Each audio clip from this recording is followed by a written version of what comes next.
À 11 000 km de Washington, la famille Radjabou suit l'événement en direct.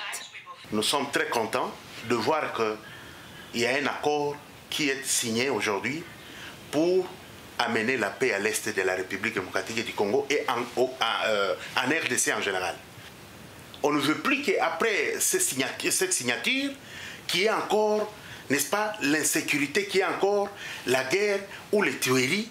Des maux devenus indissociables de l'Est du pays, ravagé depuis 3 décennies par un conflit mêlant milices étrangères, problématiques communautaires et politiques locales, sur fond de courses mondiales aux minerais dont regorge la région. Une région dont plusieurs villes comme Goma sont toujours sous contrôle du M23, soutenu par le Rwanda. On est satisfait de cet accord parce que cela fait des décennies qu'on réclame la paix. Nous, on est nés dans la guerre.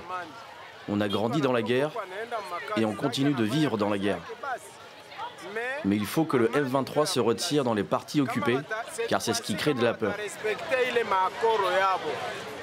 Côté rwandais, certains habitants saluent une avancée, en particulier sur le plan commercial. Quand un pays voisin est en insécurité, ça vous affecte forcément. Aujourd'hui, les Rwandais ne peuvent plus accéder à de nombreux produits qu'ils achetaient auparavant au Congo. De nombreux Rwandais travaillaient au Congo, mais à cause de l'insécurité, c'était devenu impossible. Si ces accords sont respectés et que tout se déroule sans heurts, ce sera bénéfique pour les deux parties.